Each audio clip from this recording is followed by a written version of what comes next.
Notas migratorias, César Vallejo, poema y verso, narrativas literarias, periodismo en acción, por lo que muchos callan y suspiran, más allá de las fronteras, más allá de las fronteras, más allá de las fronteras, más allá de las fronteras, fronteras silenciosas que se hacen eco, incluso sin haberlas cruzado, y tienen su Montparnasse en sus propios Santiagos de Chuco, en sus propias cárceles, en sus propias cuitas de Junco y Capulí. Notas migratorias, César Vallejo, concurso hecho himno, odio de honor, hecho amor. Ventana cultural, echa la medida que apagan el fuego de millones de panes que en la puerta del honor aún se quema. Hoy en la distancia, cuando me doy cuenta que fenezco de vida más no de tiempo, cuando descubro que vivo despidiéndome, más no dando bienvenidas, abrazo, no el primer hombre, sino el último de la fila, aquel que nunca le importó la clase, al que jamás quiso salir en la foto, al que nunca se afeitó, así ganó al extremo, no solo por pobreza material, sino por riqueza espiritual al desvalido. Notas migratorias, César Vallejo, concurso hecho himno, odio de honor, hecho amor. Ventana cultural, echa la medida que apagan el fuego de millones de panes que en la puerta del honor aún se quema. Hola, hola, ¿qué tal? ¿Cómo estás? Bienvenido a Directo a tu CPU por Telestar Televisión Supercable. También estamos por el canal 19, la red en la ciudad de Huancayo. Estamos por Virtual Televisión y por Supernet, canal 30 en Huaura y Huacho, a nivel del interior de Perú. Y hoy, como de costumbre, pues estamos conectados con el mundo. En esta oportunidad, en el marco del concurso periodístico, literario y poético Notas Migratorias César Vallejo 2024. Y con dos participantes, que uno está ubicado en México lindo y querido, y el otro está en otro país, acá en Perú, que es Arequipa. Arequipa, una ciudad bastante emblemática a nivel de las letras incluso, ¿no? Por ahí tenemos a Mario Vargas Llosa, que es natural de Arequipa. Y bueno, vamos a conversar con ellos para que ustedes los conozcan y de alguna manera pues eh, demostrar de que nuestro concurso está reñido con la inteligencia artificial. A pesar de que aquí trabajamos también con inteligencia artificial, y porque han habido algunos momentos en los cuales el jurado pues le ha resultado bastante difícil detectar la originalidad de los trabajos, ¿no? Pero precisamente estas entrevistas permiten conocer a las personas que están detrás de las historias, ¿no? Y por ahí eh, el jurado ya tiene una tarea un poco más fácil de poder detectar si hay alguno que, recurriendo a esta magnífica inteligencia artificial, pero al mismo tiempo también malévola, eh, esté sorprendiendo o intentando sorprender a nivel de nuestro concurso. Eh, los concursos normalmente, como saben, pues simplemente tú mandas tu escrito y después no sabes nada más al respecto, ¿no? No hay un contacto fidedigno en carne y hueso como lo tenemos nosotros con nuestras notas migratorias y con Macondos del siglo XXI también, que es otro concurso importante, ¿no? Donde andamos buscando los pueblos olvidados, los lugares todavía inéditos no solamente de nuestro continente, sino a nivel mundial.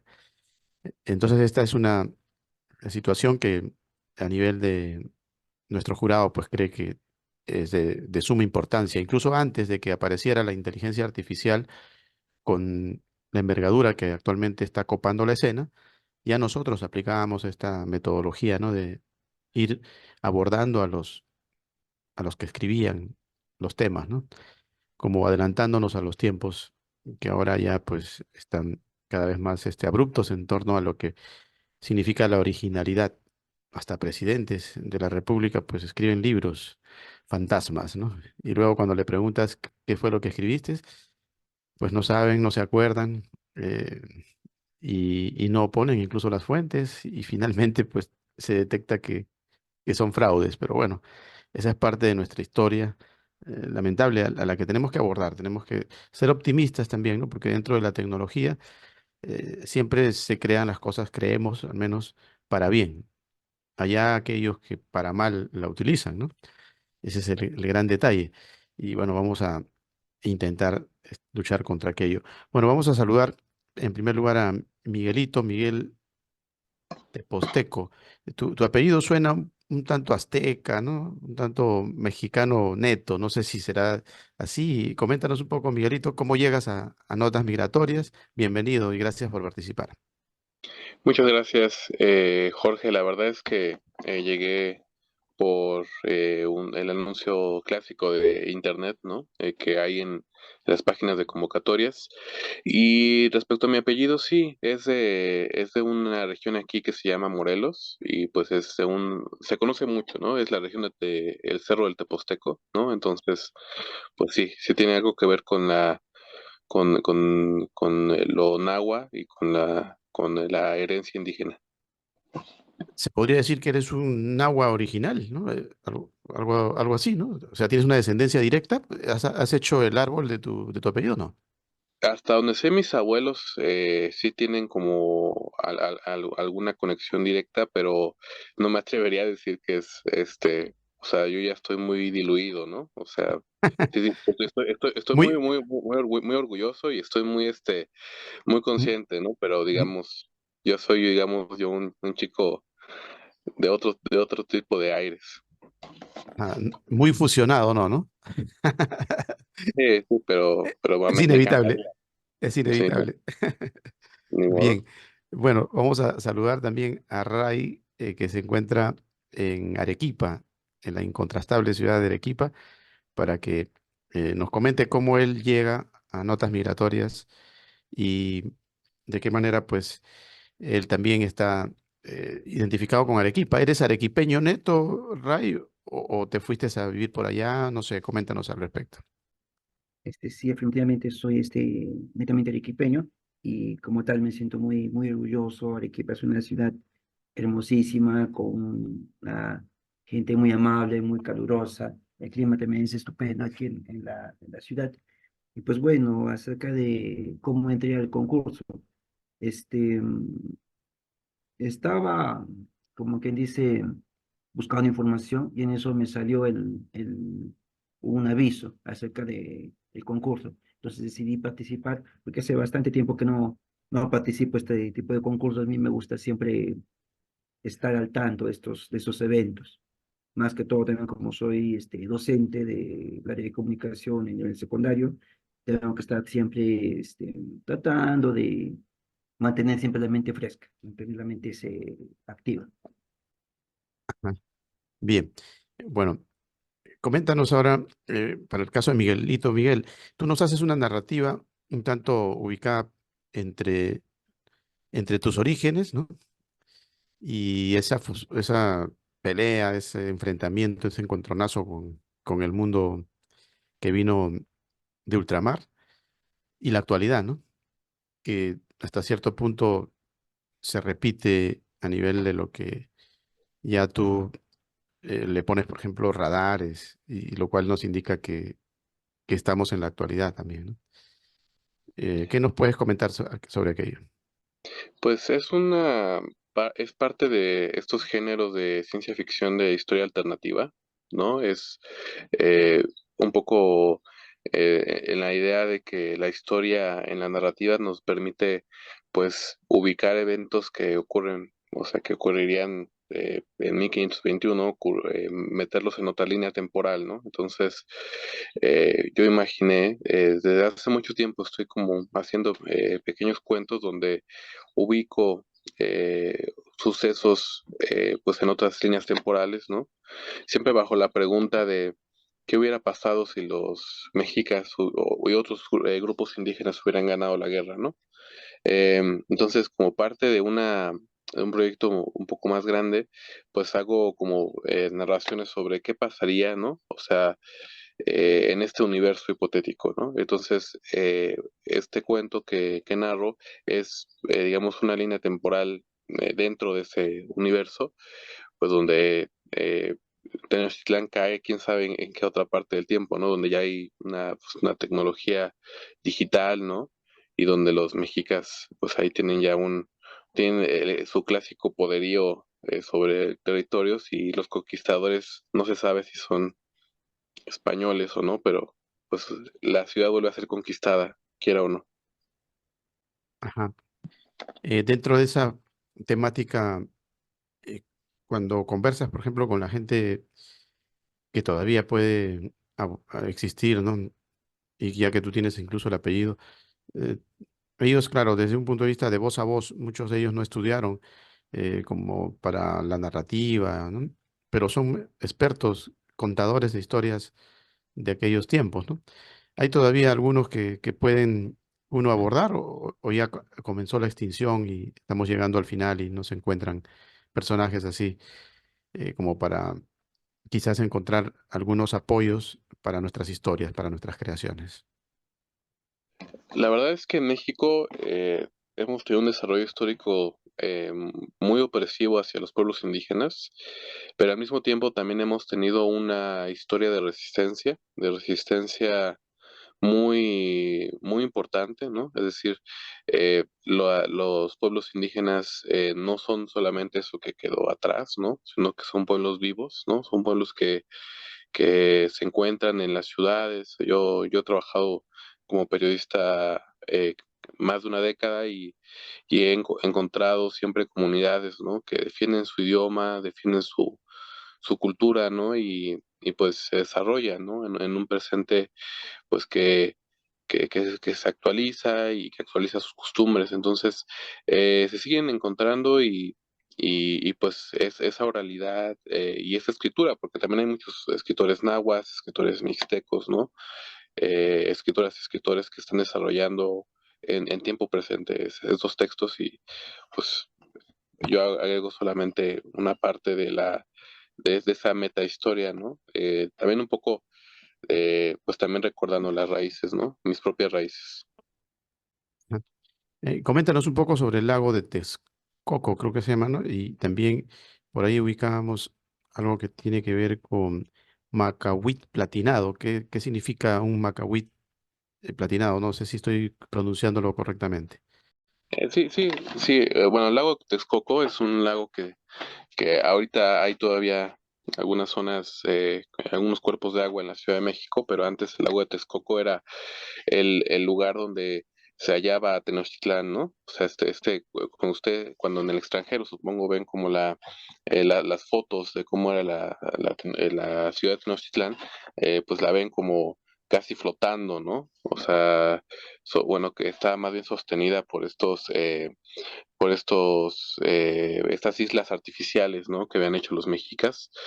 Eh, y ese es el lago de Texcoco, ¿no? Un poco también ubicando cómo era la geografía antes de la conquista, ¿no? Y yo pensando un poco o sea, que pudo haber sobrevivido, ¿no? Ese gran cuerpo de agua en una historia alternativa, ¿no? Porque en este momento el lago de Texcoco ya está prácticamente seco, ¿no? O sea, hay agua, pero no es la gran extensión de agua que era antes, ¿no? Y esta arma que tú mencionas también se puede ver porque le dicen mucho la espada azteca, ¿no? Es la espada azteca y yo solamente le puse platinada también para como actualizarla, decir, bueno, pues cuando estuviéramos en el futuro, bueno, no en un futuro, en un futuro alterno, pues podrían darse el lujo de platinarla, ¿no? Y de a lo mejor darle otro diseño sin perder la idea original, ¿no? De los pueblos mexicas, ¿no? Que pues también eran, por cierto, muy guerreros. Ajá. Bien, bien. Bueno, luego seguimos platicando sobre tu temática que de alguna manera nos envuelve y nos lleva a la esencia de México lindo y querido. Vámonos con Rey. Rey, ¿tu historia se desarrolla en la ciudad de Arequipa o dónde se desarrolla exactamente? Y adicionalmente, eh, ¿tienen mucha migración ustedes de venezolanos o es escasa en comparación con Lima, por ejemplo? Ya que tocas el tema, ¿no?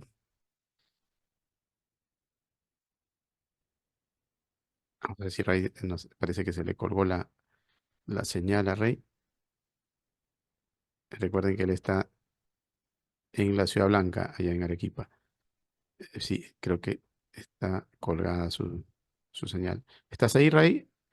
Como que se ha bloqueado. Bueno, en parte de la narrativa ¿Se ve? de... Sí, sí, sí, Ah, sí. ¿Escucha? sí, sí, ¿lograste escuchar la pregunta, Rey? Te la repito, si no. ¿no? ¿Me lo puedes repetir, por Sí, favor? bueno, No he escuchado tu bien. historia, si se desarrolla en Arequipa, ¿no? En la primera. Y lo segundo, ya que tocas el tema de la migración venezolana, hay muchos venezolanos en Arequipa, tanto como en Lima o menos. ¿Qué dirías tú? Sí, esta historia se desenvuelve en lo que es la ciudad de Arequipa, una parte de lo que es la parte de campiña y otra parte de lo que es la parte urbana, donde los personajes llegan a encontrarse, a pesar de vivir situaciones de repente muy distintas, se llegan a encontrar y llegan a formar una amistad. Y en cuanto a lo segundo, pues sí, Arequipa tiene una gran cantidad de venezolanos, personas muy asequibles también en algunos aspectos, como también, como en todo sitio también hay venezolanos que no, pues, no están como que dicen en el buen camino, pero bueno, es como a todos nos toca pasar. Ajá, Sí, acá en Arequipa acogemos a muchos venezolanos y les damos siempre esa mano amiga para que puedan resurgir entre sus expectativas. ajá.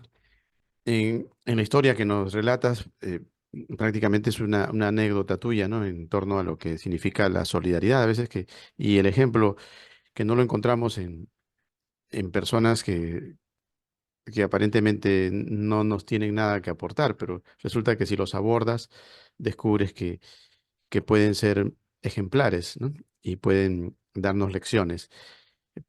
¿Cómo haces para contrastar, por ejemplo, lo contrario? Porque también, de acuerdo a informaciones, por ejemplo, si tú lees los medios de comunicación, lo que acontece como común denominador es lo contrario, ¿no? O sea, que cada día te encuentras ante gente que de mal vivir y que llegó para cometer delitos y no sé qué más.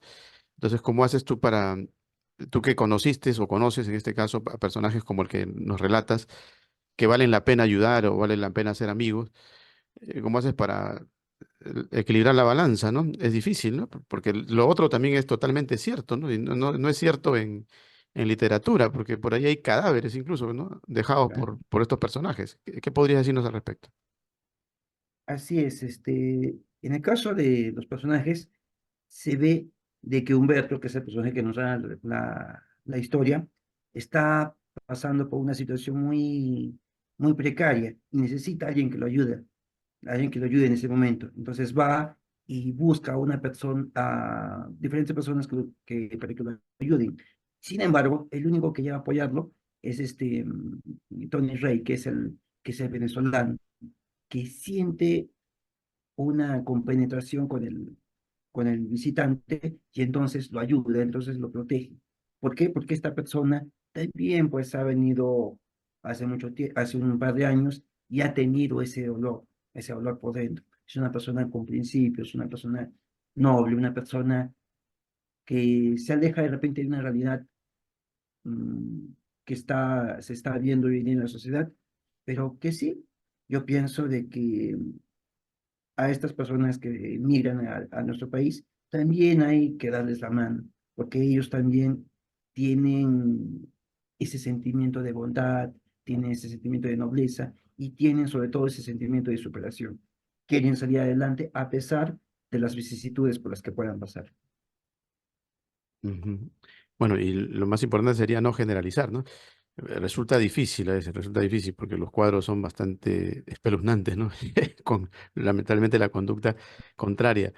Pero sí sabemos que como toda migración, pues va a pasar lo mismo, ¿no?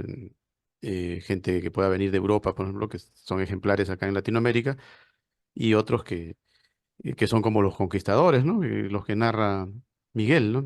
Que llegaron a diestra y siniestra, aniquilaron prácticamente nuestras culturas. Vamos a preguntarle a Miguel precisamente sobre ese detalle, ¿no? Eh, para el caso de los Sioux, por ejemplo, en los Estados Unidos, si tú te vas a buscar indígenas en Estados Unidos, es casi como encontrar una cantimplora en el desierto. No los hay. Y si los hay, el Estado americano, en reconocimiento, ¿no? Tras, imagínate cuántos años de historia, el Sioux está considerado como un ser supremo prácticamente dentro del Estado, recibe un dinero, incluso un monumento económico bien alto, por el solo hecho de existir, ¿no? En la actualidad. Eh, pero ellos llegaron a la extinción casi total. Entonces la lapidaria presencia de los ingleses, ¿no? Fue mucho más letal que la de los españoles en Sudamérica, ¿tú crees? O en Latinoamérica, porque por aquí tenemos todavía nuestros indígenas oriundos, no tan extinguidos como en Estados Unidos, ¿eh? En Estados Unidos es casi imposible conseguir un Sioux. Es más, te vas a la Quinta Avenida y creo que ahí tienen de exhibición o dos, tres que están sentados, ¿no? Y que son legítimos Sioux. Después no los hay. Aquí sí. Decía por ahí, por ejemplo, Vargas Llosa, que de alguna manera no podemos ser tan lapidarios con los conquistadores, porque hacia Norteamérica no se preocuparon por ejemplo, la educación. Ahora tenemos las grandes universidades de Harvard y no sé qué más, pero eso es ahora. En aquellos tiempos, nada. Mientras que lo primero que hicieron los españoles al llegar acá a esta parte del continente fue precisamente crear universidades. Si querían aniquilarnos, ¿para qué las crearon? ¿Tú crees que por ahí puede haber una incógnita todavía a investigar? ¿Qué nos dices, Miguel? Yo creo que los revisionismos son peligrosos, ¿no? Y son además, estamos en un momento histórico donde hay no quiero decir una polarización porque también es reducirlo, pero sí hay un esfuerzo de varios lados por intentar reinterpretar la historia, ¿no? Ya vemos, por ejemplo, el caso de Argentina, donde se intenta reivindicar la dictadura y se les llama con algunos eufemismos, ¿no? Es como fueron excesos, ¿no? O sea, ellos les dicen, por ejemplo, ¿no? A la dictadura cívico-militar. Entonces, yo creo que pasa muchas cosas con la conquista. Es indudable que el proceso histórico que hubo aquí fue diferente al de Estados Unidos, o sea, donde fue un esfuerzo de exterminio, ¿no? Sin embargo, aquí no fue amable, ¿no? O sea, es decir, es como intentar eh, llamar utopía a una dictadura, no sé, más blanda que otra, ¿no? Es decir, como llamar a los fustachas más duros que la Gestapo, ¿no? O sea, obviamente esta comparación que podría ser polémica, no, obviamente yo no estoy diciendo que se pueda aplicar directamente a los conquistadores españoles, ¿no? Que además son, como la historia es compleja, son también descendemos de ellos, ¿no? Es decir, también son nuestros abuelos, son nuestra línea de sangre directa, ¿no? Entonces, yo creo que hay que tomar la conquista con una visión tridimensional, sí, pero jamás olvidar que hay un sistema de opresión que sigue abierto, ¿no? Es decir, es indudable también que, por ejemplo, en España y en otros países de Europa hay una fuerte tradición de racismo contra los pueblos indígenas y contra los propios latinoamericanos, ¿no? Es decir, como hay, como dicen, puede existir el paraíso y el infierno al mismo tiempo, ¿no? Como hay una gran historia de hermandad y de recibimiento, también hay una historia de, pues de crueldad y de vejaciones, ¿no? Entonces, yo creo que hay que ser tridimensionales y hay que ser también eh, pues también entender que también somos parte de una herencia hispana, ¿no? Es decir, nosotros escribimos estos cuentos en un claro español, ¿no? Es decir, no podemos ocultarlo, ¿no? Y también para los pueblos indígenas, por ejemplo, también hay una dominación excesiva del español, ¿no? Del castellano y pues ahí en todos lados, ¿no? Entonces yo creo que hay que, hay que entendernos de una forma compleja y de ahí partir a pues narrativas mucho más diversas sin jamás negar la opresión. Eso es importantísimo, ¿no? Jamás romantizar la opresión de otros tiempos, ¿no? Sino que mirar hacia adelante, hacia mejores condiciones para todos.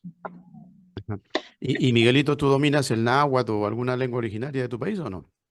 No, no, de hecho, parte de la, como mencionaba, parte de la mezcla, ¿no? Del famoso a veces mestizaje forzoso de las generaciones es eso, ¿no?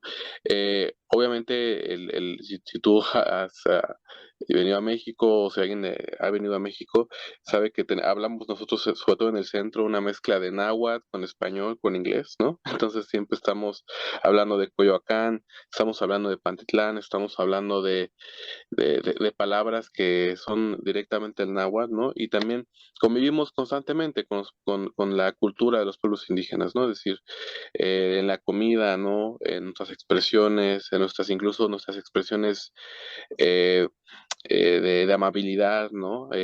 Incluso también de furia, ¿no? Y, pues depende mucho, pero sí, el idioma subsiste. Yo no lo tengo o quisiera tenerlo, ¿no? Pero pues también, como dicen, a los verdaderos descendientes, ¿no? A los que mantienen esa cultura, pues ellos sí lo tienen. Ajá. A nivel de las universidades, no ha habido un intento por parte, por ejemplo, de López Obrador, que es creo que identificado con este tipo de políticas reivindicatorias, de, por ejemplo, ponerlo dentro del pensum de estudio, no sé, ¿no ha habido ningún intento educativo al respecto? Como lo hay en Sí, Perú, por ejemplo.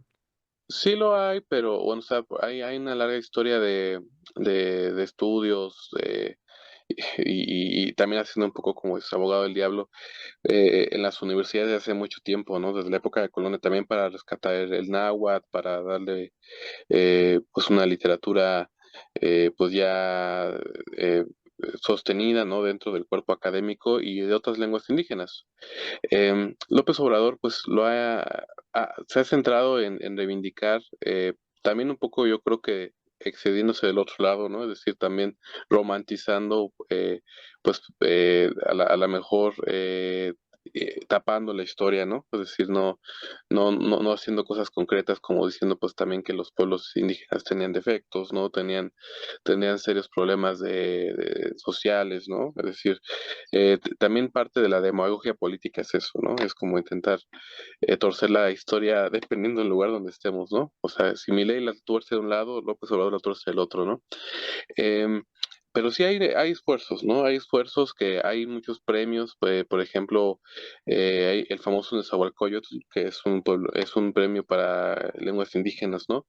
Pero eso ya está hace mucho tiempo, ¿no? O sea, hay apoyos para los pueblos indígenas y se mencionan en los discursos políticos, pero em, no sé si yo, por lo menos de los compañeros que yo tengo, compañeras que forman parte directamente de estas comunidades, que me digan que ha habido un apoyo mayor, no realmente. Ujú. Bien, es bueno saberlo, ¿no? Porque hacen falta ese tipo de políticas. Aquí en Perú, yo creo que se han comenzado a aceptar reconocimientos incluso de no solamente quechuas, aymaras, sino de otras lenguas, ¿no? Machiquengas. Hay una diversidad incluso de etnias que poco a poco se han ido integrando a través de la educación, incluso el pensum de estudio en su propio idioma y con profesores de la zona para que de alguna manera pues no se pierda la esencia, ¿no? de ellos, de su cultura. Precisamente vamos a preguntarle a Miguel, él que está en Arequipa y Arequipa que se declara la República Independiente. ¿Crees que Arequipa tiene algunas fibras así identificadas con lo diferente, ¿no? Que suena, ¿no? Para el mundo cuando alguien habla de Arequipa. Por ejemplo, en la parte idiomática, no sé, en algunas cosas que tú puedas haber percibido, Ray. Y en el caso de Arequipa, por ejemplo, yo creo que hay una parte que habla en sí el español y otra parte también que habla el quechua, habla el aymara. ¿Por qué? Porque muchos pueblos han venido hasta la misma ciudad y se han proliferado. Pues eso hace también que nosotros seamos una ciudad con una lengua muy rica, yo pienso. Incluso también hay algunos centros educativos que están un poco, por ejemplo, de Arequipa a La Joya, ya se hace que los docentes sepan esta lengua, para que también no la perdamos, porque consideramos que es algo muy importante para la educación. Que sean bilingües, ¿no? Ahora, Claro. coméntanos, tú, por ejemplo, ¿sabes algo de eso? ¿Te enseñaron a ti o recién se está implementando ese tipo de... Recién se está implementando, yo estoy intentando también, o sea, por ahí dándole para lo que es la educación en quechua, porque pienso que también no podemos perder una lengua que es originaria de nosotros. Debemos de mantenerla, hacer que se preserve, y no solamente en los lugares donde se habla, sino en las partes, puede ser urbanas, para tener como conocimiento, porque no podemos permitir que esta lengua originaria, esta lengua materna nativa, pueda extinguirse. Ajá. Cuando tú entras ya en contacto con los que vienen de afuera, que por primera vez se da en grandes cantidades a nivel de Perú, ¿no? No había existido una migración así tan fuerte de países vecinos, pero para el caso tuyo que nos narras precisamente esta presencia de lo que significa la migración de Venezuela, coméntanos, ellos, por ejemplo, rápidamente te entienden, tú... eh, creo que hay un lenguaje humano más allá del expresivo en la lengua castellana, pero aún así también las expresiones son distintas, ¿no?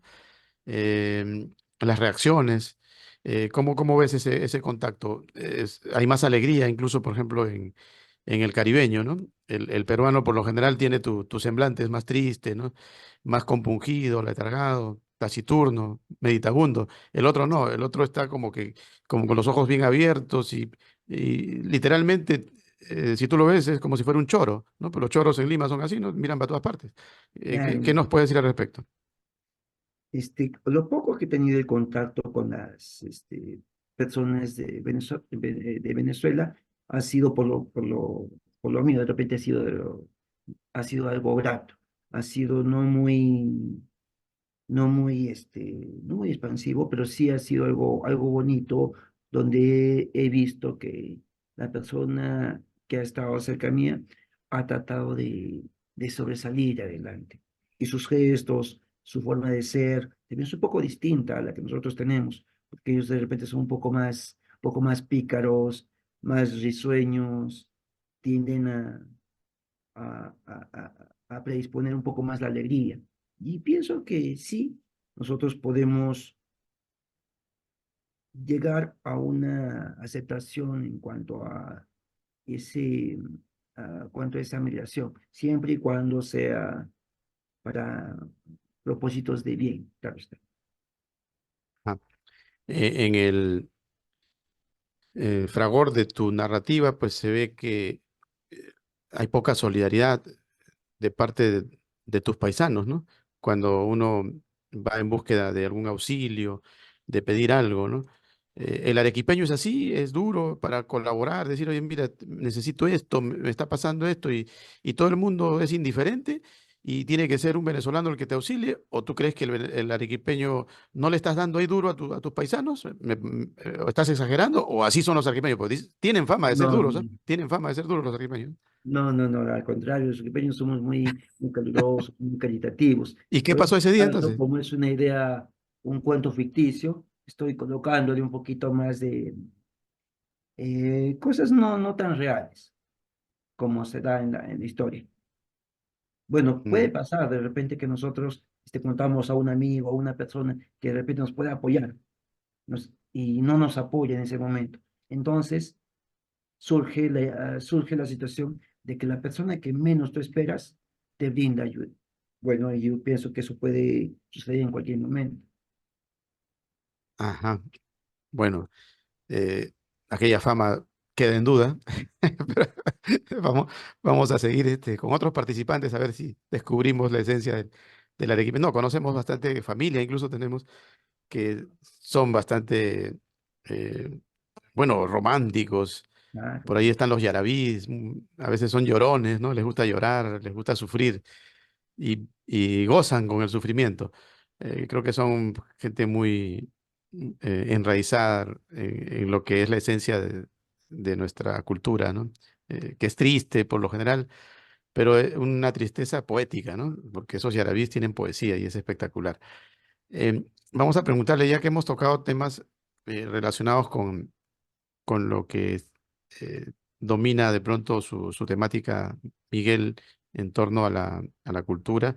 Ahora vamos a preguntarle algo sobre lo que tú nos narras, Ray, a Miguel, que nos comente a ver él cómo ve por allá esa circunstancia de que últimamente pues somos ciudadanos del mundo, ¿no? Cada vez más se está universalizando la presencia de un mexicano en cualquier parte del mundo o de un peruano en cualquier parte del mundo y no debería sorprendernos, pero sin embargo hay esos choques, ¿no? Así como los que tú narras entre nosotros mismos y hay indiferencia y hay generalizaciones. ¿Cómo se ven los venezolanos, por ejemplo, que son el problema de los últimos tiempos, su migración inusitada, ¿no?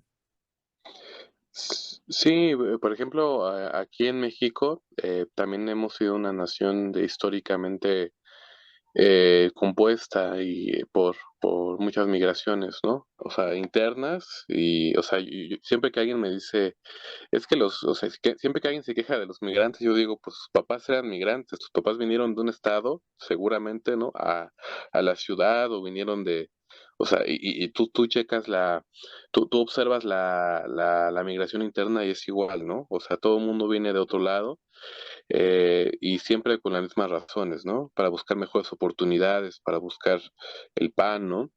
Eh, y aquí tenemos, por ejemplo, un flujo migratorio muy fuerte de haitianos, ¿no? Por ejemplo, en los últimos años.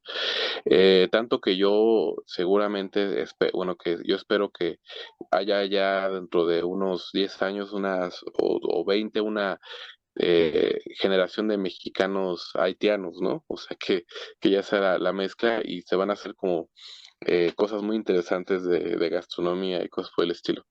Pero hablando ya de un tema como de prejuicios, yo creo que con todas las migraciones existe, ¿no? Existe también la idea como de juzgar a los migrantes y también intentarlos como meterlos en un saco definido, ¿no? Decir, bueno, es que eh, los migrantes hacen esto y esto, ¿no? Cuando realmente la propia complejidad humana hace que los migrantes tengan toda la variedad desde moral y ética, ¿no? Es decir, como te vas a encontrar un migrante solidario, te vas a encontrar uno pues que busca solo su beneficio, ¿no? Eso no significa que haya dos bandos, ¿no? En mi opinión, ¿no? En mi opinión, dos bandos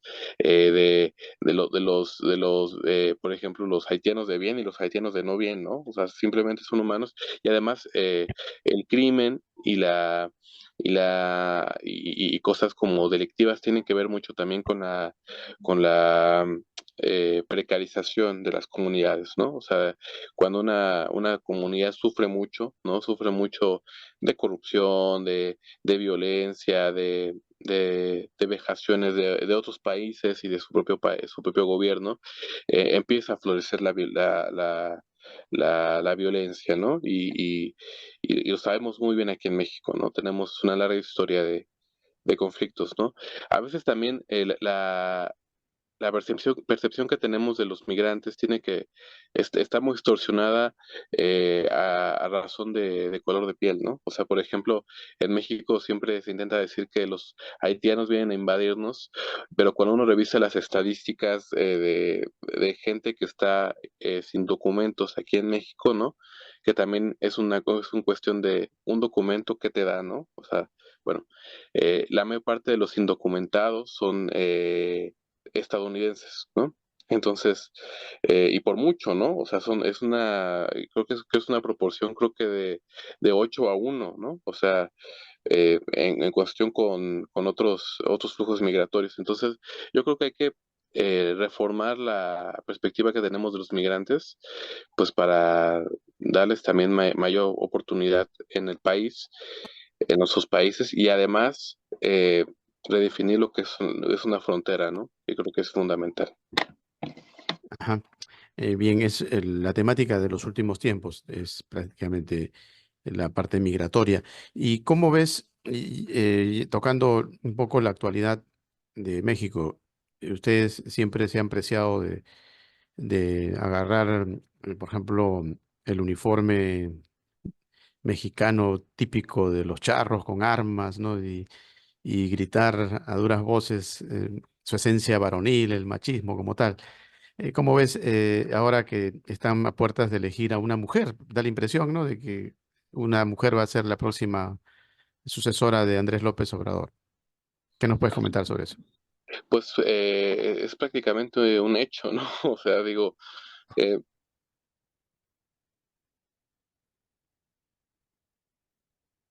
A ver, vamos a ver si lo tenemos a Miguel. Se ha cortado la señal. Vamos a ver si lo ubicamos. ¿Nos estás escuchando, Miguel?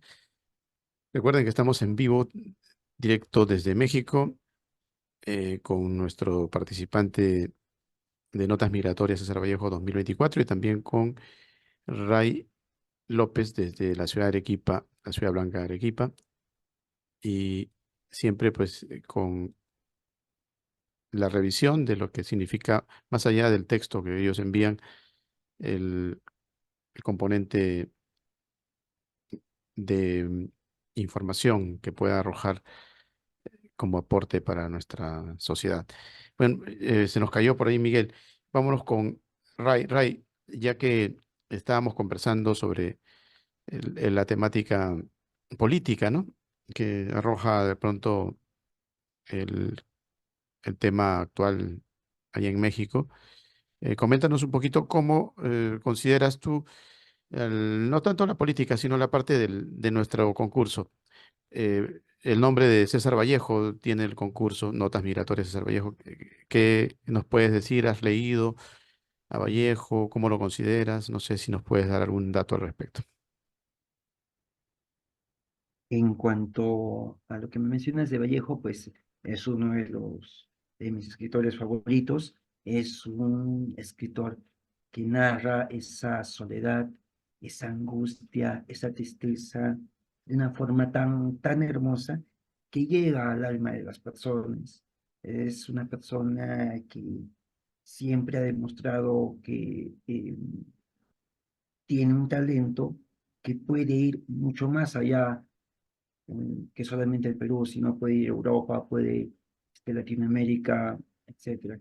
Y es un autor que realmente ha marcado la vida de muchos escritores, yo diría, al narrar ese dolor, esa tristeza, puesto que muchos escritores no lo hacen, pero él lo aplica de una forma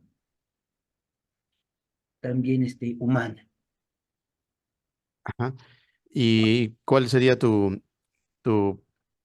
libro o poema favorito de César Vallejo? Mi poema favorito sería Los Dados Eternos, que es muy hermoso. Siempre lo comparto con mis estudiantes y es algo que nos deja mucho que pensar y reflexionar. Yo pienso que ese poema este, es como una crítica a la misma sociedad y a la misma persona. Bien, bien, bien, Ray. Bueno, vamos a saludar a Carlos Aponte, que se está comunicando, creo que de Colombia, si no me equivoco. Él también es participante de Notas Migratorias, no pudo estar desde el principio. Vamos a ver si Miguel de México se reintegra, si no, bueno, ya lo hemos podido escuchar y ya sabemos más o menos cuál es su temática. Carlos, bienvenido. Coméntanos desde dónde te comunicas y ya tú participaste anteriormente de nuestro concurso. Esta sería tu segunda, creo, oportunidad. Coméntanos al respecto. Hola, Jorge, saludo desde España, donde Ah, me encuentro ahora. España. Emigré, sí, la vez anterior estaba en Colombia, precisamente, pero ahora, bueno, por otras razones ya estoy acá en España. Es la segunda vez, como lo has dicho, que participo en el certamen y, bueno, agradecido de que haya sido tomado en cuenta mi participación para este certamen. Ajá, bien. Coméntanos, ya que es una oportunidad segunda, ¿no? Primero, de aquel tiempo a ahora, ¿has evolucionado, crees tú? Yo creo que sí, ¿no? Porque la parte migratoria la estás ejecutando literalmente. De tu experiencia migratoria en Colombia, ahora estás en Europa. ¿Hasta dónde ha cambiado, Carlos? ¿Qué te ha afectado? ¿Qué te ha beneficiado todos estos cambios? Pienso que ha sido bastante el cambio, el crecimiento personal hasta ahora, cosas que se han aprendido. Eh, sabe que cuando uno sale de su país, se lleva en la maleta más que ropa, más que zapatos, sino que también se lleva el recuerdo, el sentimiento, la familia. Es algo que me ha afectado bastante. Y el otro es que en este tiempo de migración he aprendido a apreciar más, creo yo, las cosas propias, las cosas nacionales, y también, bueno, a integrarse a otras culturas que han sido muy, a veces muy lejanas a las de nosotros, pero que hay que adaptarse propiamente bien. Pues, y sí, creo que he crecido bastante, considero que he crecido bastante porque he madurado, cosas que anteriormente no comprendía, que ahora siento que por lo menos uno se despoja de en cuanto al título profesional, ya son cosas que uno va como que dejando un poco de lado hasta que pueda regularizarla y hacerla. Mientras tanto, bueno, trabajando en todo lo que se pueda, con honor, claro, siempre. Ajá. Y en esta oportunidad, ¿qué nos traes dentro de tu temática literaria? En esta oportunidad escribí un poema sobre la migración más que todo infantil, ¿no? En representación de un niño que recorre simbólicamente la cordillera o los países que conforman la cordillera andina, porque pienso que quienes se afectan mayormente son los más pequeños. Y lo que quise hacer fue la representación infantil, en este caso, de cómo se transitan, en este caso Venezuela, hacia regarse hacia los países de Sudamérica, como se ha hecho en todo este tiempo, gracias a una crisis que se ha generado en el país. Ajá. Ahora, esa temática la hemos estado tocando al principio sobre precisamente las conductas, ¿no? Afectivas, por ejemplo, que ha tenido Ray con los venezolanos en Arequipa. Él está en Arequipa. Y por ahí Miguel también nos hablaba un poco de la migración, ¿no? Como actualmente en México, él está en México, se ha visto de pronto abrumada por la presencia de venezolanos, pero que es parte del futuro y de la actualidad, creemos, ¿no? Ya la migración es algo que debemos de comenzar a aceptarlo más, ¿no? Con un punto Sí. de vista positivo.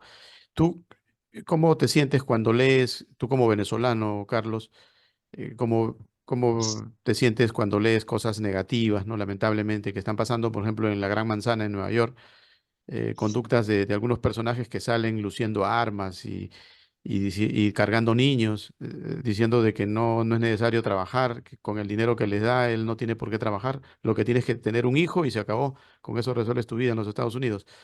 Tengo entendido que a este muchacho ya lo detuvieron y actualmente está en veremos si lo van a sacar del país o no, porque la verdad que agarrar a un niño y lucirlo ante las redes sociales para justificar tu migración me parece algo demencial. ¿Qué dices tú al respecto, Carlos? Pienso que como en todas las sociedades siempre hay las personas que se dedican a vivir, que son parasitarias y salen a dar este tipo de discursos afuera. Pienso que es ofensivo en cuanto a la otra parte de la sociedad migrante que sale a trabajar, que sale a echar para adelante, que sale a aportar a la sociedad donde se arraiga. Y este tipo de personas salen a manchar esa buena costumbre, esa buena imagen que siempre tratamos de dar afuera, porque quienes venimos a acoplarnos a la sociedad donde llegamos, pues venimos con la disposición de pagar nuestros impuestos, de conseguir un trabajo honorable, de hacer como propiamente creo que la migración tiene esa principal característica, que es la de aportar algo nuevo, positivo y productivo al lugar donde se llegue.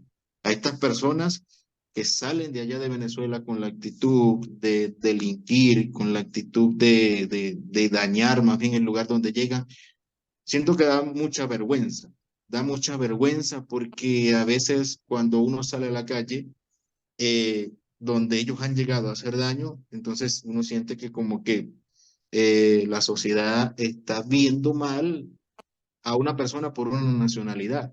Y no es porque simple y llanamente lo quieran hacer así, sino que es que hay personas que han dado a hablar, en este caso de ese muchacho allá en Estados Unidos, que salía por las redes a vociferar todo lo que había que hacer, que era de mala manera.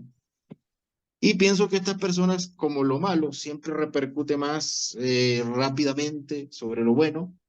La gente, en caso de, por lo menos estuve después en Chile, estuve en Chile, después de estar en Colombia, y se había visto como una cierta actitud xenofóbica hacia el venezolano por los casos que seguramente ya habrán visto en las noticias, muertes de oficiales a manos de delincuentes venezolanos, robos, homicidios que no se habían visto anteriormente en la sociedad chilena que ahora se ven. Estas cosas realmente lo que hacen es que dan vergüenza a uno como venezolano de bien. Ajá. Y ahora que estás en España, ¿cómo sientes el trato? No sé, ¿hay diferencias? ¿Somos más maltratadores aquí en Sudamérica de nuestros paisanos como que los europeos? A propósito de este análisis también que nos ha traído Miguel, ¿no? En ficción, ¿no? Sí, Con la claro. presencia. A ver, Pienso que a manera de general, en lo personal, debo aclarar que no he sufrido este tipo de actos en ninguno de los países donde he estado, ni en Latinoamérica, ni tampoco acá, hasta ahora. Pero lo que se ve de comentarios, amigos, de ciertos conocidos, es que se han tenido este tipo de actitudes que se le han presentado, que creo que ha sido más incidente en Sudamérica que acá, por lo menos en Europa, o por lo menos en el caso de España, que también hay casos que se han presentado, pero siento que más de incidencia hay allá, porque creo que también hay mucha delincuencia que ha migrado hacia aquellos lados. bien, bien. Bueno, interesante lo que nos comenta Carlos desde España. También es uno de nuestros participantes de esta edición 2024 de Notas Migratorias, César Vallejo. Miguel se le cayó la señal y él nos estaba explicando algunos puntos de vista sobre esta temática migratoria. Tú que manejas la ficción, entre la ficción y la realidad, ¿qué nos podrías dar de mensaje al respecto, Miguelito? Retomando el punto anterior, el que antes de que me cortara, ¿verdad? Sí, claro. Ujú.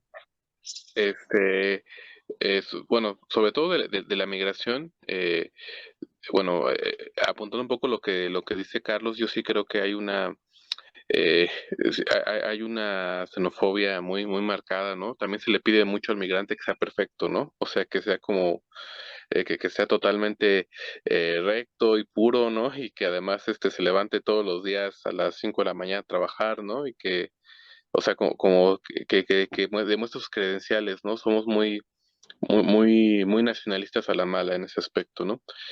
Retomando un poco también lo que discutí antes de desconectarme, eh, sobre las elecciones y muchas cosas que están cambiando en México. eh, Antes teníamos como un hilo progresista, ¿no? Que iba, que parecía que no se iba a detener, ¿no? Y creo que eso también era general en otros países de la América Latina, pero pues también por muchos errores de la izquierda y por muchas cosas por el estilo también se empiezan como a considerar discursos más xenófobos como pues válidos, ¿no? Entonces, por ejemplo, ya vemos aquí también a mucha población joven, ¿no?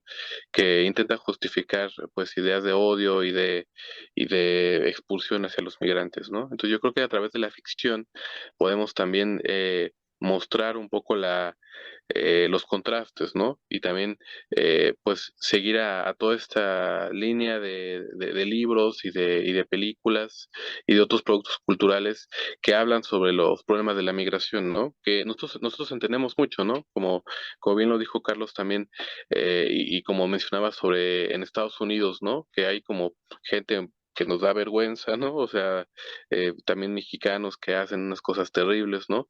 Eh, pues también mencionar que la migración es un fenómeno casi natural del ser humano, ¿no? O sea, y que ocurre en todos lados y que ocurre con todas las complejidades que puede tener el ser humano. Ajá. Me quedó pendiente hace un momento que la parte varonil se iba a inclinar inevitablemente por una dama para la investidura de México en las elecciones que se vienen. No sé si puedes comentar algo al respecto. ¿Tú qué opinas sobre ello? Sí, yo ¿Perderán el creo. machismo los mexicanos? No, no, yo creo que pese a todo, pese a lo que acabo de decir que va a sonar contradictorio, pese a que digo que ha ralentizado el avance progresista, lo que sí se ha también mostrado es que México también tiene muchas tendencias progresistas ocultas, ¿no? Es decir, de repente se nos olvida que nosotros tuvimos, por ejemplo, presidentes, negros, ¿no? Desde mucho antes, ¿no? De que fuera un tema, digamos, de los derechos civiles en Estados Unidos, ¿no? O sea, nuestros padres fundadores y madres fundadoras también eran muy diversos, ¿no? Eran de corte indígena, algunos eran afrodescendientes, ¿no? Como Vicente Guerrero. Y pues eso es importante. Y llegando a la actualidad, eh, pues sí, va a ser nuestra primera presidenta. De hecho, eh, probablemente, o sea, las dos punteras, las dos candidatas más que tienen más posibilidades de ganar, pues nos encaminan a eso. Yo creo que el machismo en México sigue muy arraigado, ¿no? Y es un tema muy complejo y que se ve todos los días, pues en la discriminación, en los techos de cristal, ¿no? En las ofertas laborales, en el acoso, en la violencia sexual. Sin embargo, siempre también hay cosas que nos hacen reflexionar sobre cómo ha avanzado la sociedad y cómo México también ha entendido, pues que se puede dejar los prejuicios, ¿no?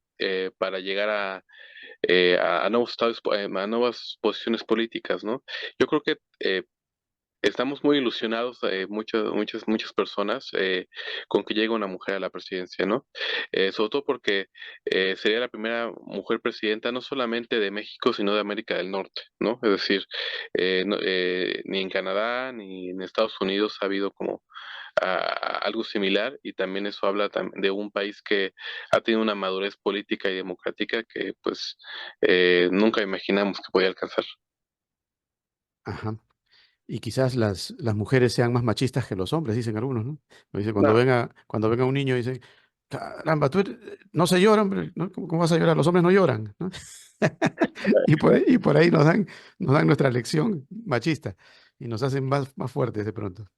Y bueno, al es que mismo, ajá, sí, la retórica machista es esa, ¿no? O sea, la retórica machista también intenta como meterle, o sea, la clásica frase de el peor enemigo de una mujer es otra mujer, ¿no? Eso también es machismo, eso es pensar, o sea, si nosotros vemos las cifras de feminicidios y de crímenes de género, pues los hombres se la llevan de calle, ¿no? O sea, no hay comparaciones, son estereotipos que seguimos teniendo en nuestras sociedades. así es. Bien, bueno, vamos a conversar un poco con Ray sobre ya la parte de tus expectativas, Ray. Tú estás dando clases, me imagino que dentro de de tu rama, que es la comunicación social, ¿qué avisoras tú en un Perú también convulsionado en torno a los políticos que de un tiempo a esta parte pues han ofrecido cosas que no han cumplido y muchos de ellos han terminado presos o están a punto de ir presos totalmente, donde los congresistas se preocupan más por ellos mismos, ¿no?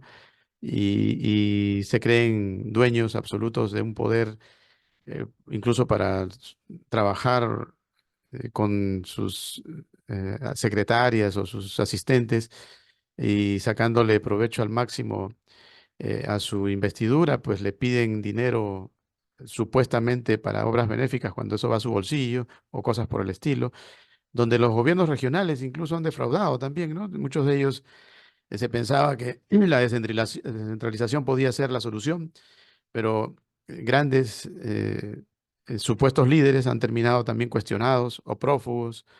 Entonces, no se ve en el horizonte algo claro al respecto.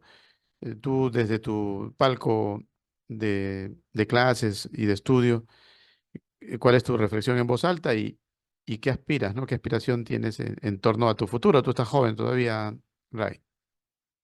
Es muy cierto lo que dice. Actualmente tenemos a unos políticos que no se preocupan tanto por la sociedad, sino más este, sus cosas personales, por comprarse alhajas, etcétera, etcétera. Y eso no es muy dable para nosotros. Lo que deberían hacer es preocuparse un poco más en la educación, en un colegio nacional. ¿Por qué no preparar a los estudiantes para que en vez de una academia, los chicos de cuarto, quinto, secundaria puedan ingresar a una universidad? ¿Por qué no darles ese material en vez de dar otros temas que no son viables para una carrera profesional? Nosotros, por ejemplo, en mi caso como educador, una de las cosas que más se tiene que invertir, aparte de lo que es salud y ciudadanía, lo que es el cuidado de las personas, es la educación. Si los próximos políticos invierten en educación, pues van a hacer que las personas sean mejores, que sean más intelectuales, que sean más, con muchos más valores, que sean personas que busquen un progreso no solamente este, personal, sino también común. Nosotros necesitamos esa clase de políticos que inviertan, que apuesten por los jóvenes de hoy en día. Ujú. Bueno, eso es como pedirle peras al olmo, dicen algunos. Porque los políticos llegan para otras cosas siniestras, ¿no? No solamente en el Perú, ¿ah? En México pasa lo mismo, ¿no? Conversando hoy con varios amigos, me dicen, oye, en los seguros, por ejemplo, la gente está muriéndose en la entrada de la atención al seguro en México. Igual en Perú, ¿no? No es casualidad. O sea, ni el capitalismo salvaje, ni el supuesto progresismo son la solución, ¿no? Algunos dicen término medio. ¿Cuál es el término medio? Por ejemplo, acá el que mejor funciona es el que te cobra poquito, pero te cobra, ¿no? Tú pagas tus 20 soles y te atienden ahí mismo, que es solidaridad, ¿no? Y no hay de pronto el discurso de que es gratis y el gratuito, olvídate, muerte lenta. En cambio, donde tú pagas algo, ¿no? Lo mínimo, bueno, ahí no sé, pero inmediatamente tienes la atención. Entonces, quizás estamos exagerando cuando lo planteamos y decimos, no, todo tiene que ser gratis porque nosotros pagamos nuestros impuestos. Pero bueno, no funciona, pues, algo está fallando, ¿no? Y quienes fallan más son los políticos, quienes deberían determinar sanciones o ver de qué manera esto se implementa positivamente al 100%, ¿no? Ni hablar de Venezuela, Carlitos, si no, no estarías tú en España, ¿no? ¿O tú crees que por ahí se avisora una salida aleatoria en el gobierno de Maduro? ¿Eres optimista? ¿Eres pesimista? Yo soy pesimista en lo particular, Carlitos. Coméntanos, ¿cuál es tu mirada desde ultramar? Pues yo también, Jorge, al igual que tú, no tengo ese optimismo de que en Venezuela haya un cambio pronto, que haya un cambio a corto tiempo, porque la esperanza que se tenía en Venezuela, que precisamente reside en una mujer, en María Corina Machado, se ve truncada en el momento que se inscribe o intentar inscribirse en el Consejo Nacional Electoral.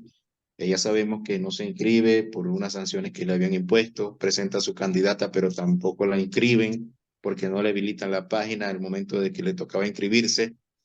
Y ahora queda residiendo su apoyo político en un señor que se llama Inmundo Urrutia, que dicho sea de paso, en Latinoamérica, creo que tenemos la costumbre del líder solitario, del líder principal. Creo que es algo también un poco heredado de aquí, desde España, ¿no? Desde el tiempo del Music, que si no se sigue a esa persona que representa a la masa, que representa al movimiento, pues ya no se tiene la misma esperanza. Entonces ya no es María Corina la que está al frente. Vemos que hay un gobierno totalitario en Venezuela, donde simplemente hay una elección presidencial que en este momento se va a celebrar el 28 de julio, donde en realidad los candidatos que se están proponiendo o que ya se inscribieron son candidatos que no le hacen peso a ningún gobierno, a Maduro, no le hacen peso de ninguna manera, son candidatos que la gente o no conoce o simplemente son candidatos que, como decimos en Venezuela, están rancios, ya no sirven para nada, la gente no los va a seguir. Y es lo que creo Maduro quería lograr y es el punto donde ha llegado, que lo logró, que es lo que estamos viviendo hoy en día. Un pueblo que está simplemente sin un líder a quien seguir, porque la esperanza que tenía ya fue desechada a un lado, y la visión pronta que hay para estas elecciones es que Maduro va a volver a ganar. Aunque me duela decirlo y no me guste decirlo, pero Maduro va a volver a ganar en estas elecciones del 28 de julio. Serán 6 años más o el tiempo que corresponda de seguir en esta crisis que tenemos hoy en día. No sé si las cosas van a agravarse. En mi opinión personal, creo que sí, que las cosas van a retroceder en todo este tiempo que se ha crecido, entre comillas, económicamente, que sabemos que es más una mentira que una realidad, porque el que está en Venezuela viviendo con un sueldo mínimo de apenas $4 y que cada día va retrocediendo más en la devaluación, sabe que no hay una esperanza económica que haya cambiado en algo, o que la inflación, que los puntos de economía creciente que dice el gobierno que han existido, sabe que no son reales, porque el pensionado en Venezuela que se gana $4 o $5, en este momento sabe que eso no alcanza ni siquiera para comprar una caja de medicamentos que le sirva para la atención, porque una caja de medicamentos en Venezuela, por más económica que esté, cuesta $10. Entonces, no hay un cambio que yo vea tan pronto para el país, porque el gobierno ha metido sus tentáculos hasta en las bases más simples, más ínfimas de la sociedad. En estos momentos vemos que ellos están apelando a ese nacionalismo de nuestros antepasados, al nacionalismo indígena. Ellos están apelando a esto, cambiándole el nombre de las unidades educativas a casi todos los colegios que tenían que ver con nombres de la época de la colonia, porque ellos dicen que debemos volver a las raíces, a nuestras raíces, a recordar nuestros antepasados, pero al mismo liceo o al mismo colegio que le cambian el nombre, que no tenía baño, que no sirve el agua, que no tiene un programa de alimentación para los estudiantes, aunque se le cambie el nombre, sigue siendo el mismo liceo con la misma infraestructura, el mismo colegio con la misma falta de alimentos y los niños que van con las mismas precariedades que han ido desde siempre, que las cosas no cambian porque se les cambia el nombre. Simplemente seguimos en el mismo país que hace ya 6, 7 años cayó en esta crisis económica y que no hay un cambio que venga tan pronto. De verdad que comparto en tu opinión que no soy optimista tampoco para con mi país. Bien, bien, bien, Carlitos. Bueno, lástima, ¿no?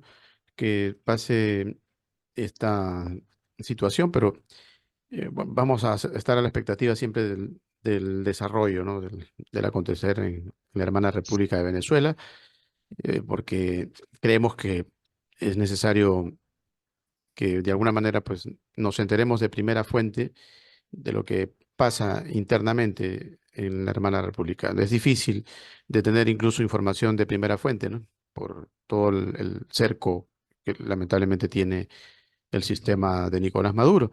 Pero bueno, eh, hay que ser optimista más allá del pesimismo que podamos tener en este momento, ¿no? Creemos que la gente, por ejemplo, como Carlos, está aprendiendo en su situación particular, ha tenido la experiencia colombiana, ha estado en Chile, ahora está en España. Yo creo que se está convirtiendo en un hombre universal, ¿no? O sea, a lo negativo, lo positivo. El día que vuelva Carlos a su país, olvídate, va a tener un horizonte una dimensión desconocida, ¿no? De aprendizaje no en texto, en literatura, sino en los hechos, en la vida práctica. Y ese aprendizaje vale oro. Yo creo que eso es positivo. Y así como Carlos, pues miles de venezolanos, ¿no? Y creo que eso algún día llegará. Y ese aporte de los que salieron, no porque quisieron irse de turismo, sino obligados a salir, ¿no? Por la circunstancia del país. Como acontece con el mexicano. El mexicano, por ejemplo, es migrante no de ahora, desde hace muchos años, ¿no? Y la riqueza de México, pues está precisamente en esa transculturización que ha tenido, ¿no? Más allá de que aboguemos por las raíces, como lo hace Miguel, ¿no? Pero más allá de eso, hay que aceptar también que efectivamente esa fusión, ¿no? Ese sincretismo cultural, ¿no? Con los haitianos, por ejemplo, que ahorita nos está contando Miguel, eh, te va a dejar un aporte dentro de poco, ¿no? Y seguramente ya lo está haciendo, ¿no? Pero a futuro, olvídate, va a ser lo máximo. Eh, ya en la parte final, Miguel, recuerda que el concurso se llama Notas Migratorias César Vallejo. ¿Cuál es tu apreciación de César Vallejo, Miguel? Pues creo que es un poeta de un nivel, ¿no? De un nivel expresivo em, que yo creo que ha habido pocos en América Latina, ¿no? Además ha sido un símbolo de la universalización de la poesía, ¿no? Y además ha sido como un faro, ¿no? Para poder, pues, entender la sensibilidad latinoamericana, ¿no? O sea, en México apreciamos a César Vallejo muchísimo, ¿no? De hecho, eh, se sabe que nuestros poetas, ¿no? Desde Octavio Paz hasta Carlos Pellicer, eh, eh, eh, Julita, perdón, Josefina Vicens, ¿no? O sea, gente que ha aportado mucho a las letras mexicanas, siempre ha tenido una deuda con Vallejo, ¿no? Y en general con la literatura latinoamericana, ¿no? Entonces, para mí una experiencia muy grata poder participar en un concurso que lleva su nombre y pues ver si hay suerte. Ajá. Bueno, te agradecemos por tu participación. Igual le vamos a preguntar a Carlos. Carlos, tú ya estuviste participando en el concurso anterior. Ahora que ya te has convertido en vallejiano, no por leerlo, ¿no? Sino por tu vida misma, ¿no? Eres un Vallejo que, así como terminó Vallejo en París, allá está en el Montparnasse, sus restos. Tal vez Carlos Aponte termine allá en Madrid, ¿no? O no sé, esperemos que puedas volver a tu país. Pero, ¿qué nos puedes decir de César Vallejo? Puedo decir de César Vallejo que cuando lo leí en Colombia me parecía como un poeta más distante, un poeta más lejano, pero ya que he residido en 3 países, yo creo que César Vallejo se siente más cercano que nunca. Lo he sentido más cercano que nunca, porque es llevar en la piel el poder, el salir del país por situaciones que a veces son ajenas, que nos empujan, de las que quizás nunca pensamos que iban a pasar, pero que de un momento a otro hay que abandonar, hay que salir. Y como poeta, creo que es doloroso que haya salido de su patria, no poder regresar más. Y creo que ver escribiéndose un poema desde lejos a su país, a su tierra o recordando sus raíces, yo creo que se lleva una melancolía muy grande. Y creo que a lo mejor por eso sería el peso del sentimiento en cada uno de los poemas que escribió. Y creo que acá en España estoy respirando como que más cercano el trabajo tan importante que dejó para la literatura, para la poesía. Ajá. Bueno, y eso pasa con tu mensaje o tu nota migratoria, ¿no? El niño cordillerano en esta oportunidad. Te introdujiste a la parte poética, que es lo que te trae por segunda vez en Notas Migratorias de César Vallejo, Carlos. Sí, precisamente por el sentido que digo que se tiene cuando uno sale del país y ya creo que se deja un poco de lado el sentimiento por el romanticismo, por el amor, sino que se evoca sobre todo a esa experiencia que se da cuando se dejan las raíces, cuando se parte del lugar de origen. Bien, bien. Bueno, vamos a despedirnos Ray, ¿estás ahí, Ray? Sí, bueno, Sí, a sí, Ray le vamos a pedir, tú eres el Vallejo, Ray, pero tú eres el Vallejo que no se fue al Montparnasse, allá a París, sino que se quedó en Santiago de Chuco. Para ti, tu Santiago de Chuco es Arequipa. Arequipa, República Independiente del Perú, ¿no? Proclamada así, por la voluntad general de los pueblos y por la justicia de su causa que Dios defiende, como diría don José de San Martín. Pero Arequipa también por el solo hecho de que hay algunos que no se van, ¿no? Los vallejos que se quedan y aún así están al margen de esta repartición de riquezas que a veces se ven a diestra y siniestra por los que ocupan el poder en nuestro país.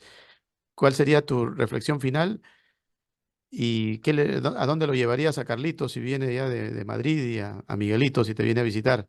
¿A qué parte de Arequipa y qué plato le harías probar, ¿no? Porque la comida arequipeña es sabrosa, ¿no? Un rocoto relleno de repente. A ver, despídete con esa capacidad de anfitrión arequipeño. Bueno, en primer lugar, un gusto, Jorge, un gusto, Carlos, un gusto, Miguel. Claro, si ustedes están dispuestos a poder venir acá a la tan bonita ciudad blanca como es Arequipa, se les puede brindar un gran hospedaje. Acá la gente es maravillosa, muy cálida. Y algo que yo les recomendaría bastante también es un buen adobo caimeño. Un buen adobo caimeño, justo que lo sirven los días domingos acá en la Plaza de Caima, es para chupárselo. O sea, ese es un plato que si tú vienes acá a Arequipa y no lo has probado, pues has venido en vano, porque es unos platos de los que te vas a acordar toda tu vida. Bien, bien, Ray. Bueno, recuerden que la gastronomía peruana está catalogada como una de las mejores del mundo, ¿no? Y la mejor prueba, pues, es Arequipa.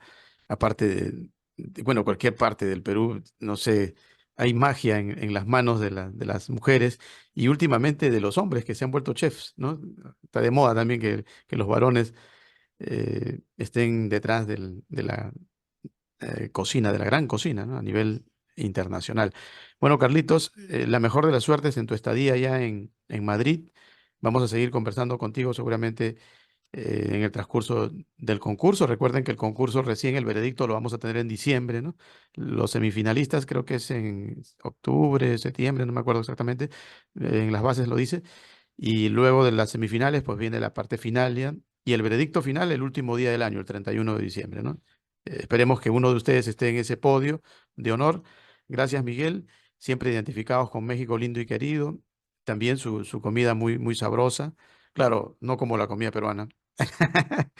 Acá hay, acá hay bastante mexicano que nos ha dicho, no, nosotros tenemos buena comida, pero ustedes ya se pasan, dicen, y ustedes se pasan.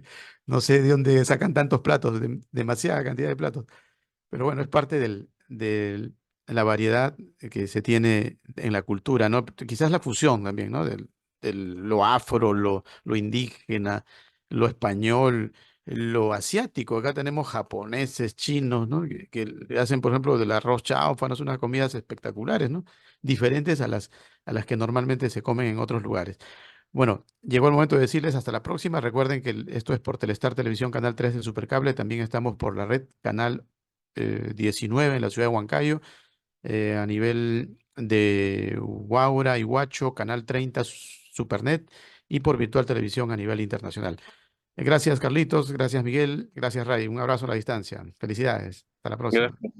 Notas migratorias, César Vallejo, poema y verso, narrativas literarias, periodismo en acción, por lo que muchos callan y suspiran, más allá de las fronteras, más allá de las fronteras, más allá de las fronteras, más allá de las fronteras, fronteras silenciosas que se hacen eco, incluso sin haberlas cruzado, y tienen su Montparnasse en sus propios Santiagos de Chuco, en sus propias cárceles, en sus propias cuitas de Junco y Capulí.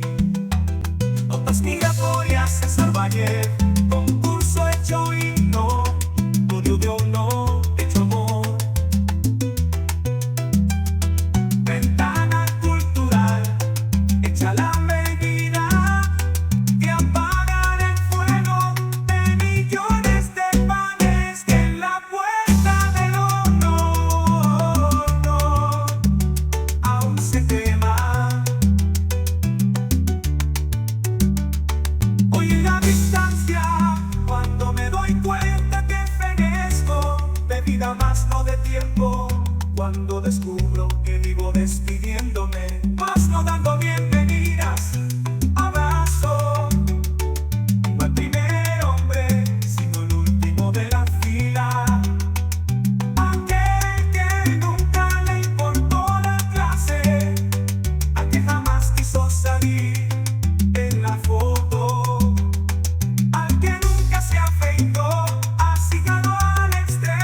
Grupo Ortiz te ofrece en un solo lugar todo lo que tú quieres encontrar. Consorcio Computelectronic Plaza SAC, donde encontrarás de todo para tu computadora, laptop, tablets, además venta y accesorios para celulares. Gimnasio Fitness Planet SAC, con máquinas modernas de última generación para mantenerte en forma. Baño Sauna Spa Aruba SAC, contamos con cámaras secas, cámaras de vapor, duchas españolas y más. Tu cuerpo y mente merecen relajarse. Cancha sintética Las Terrazas de Ortiz SRL, para que practiques tu deporte favorito. Atención las 24 horas. Grupo Ortiz, te esperamos en la avenida Nicolás Ayón 15498 AT.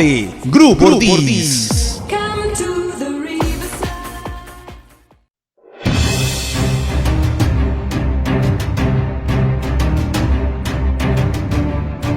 Porque ahora ya no existen fronteras y gracias a la tecnología podemos estar más cerca. Y para ello tenemos una nueva alternativa televisiva, Directo a tu CPU, con el periodista Jorge Carrión. Un programa especial con invitados internacionales desde todos los rincones del mundo. Ahora en las pantallas de Telestar Televisión, Canal 3 Lima, Supercable. No se lo pierda.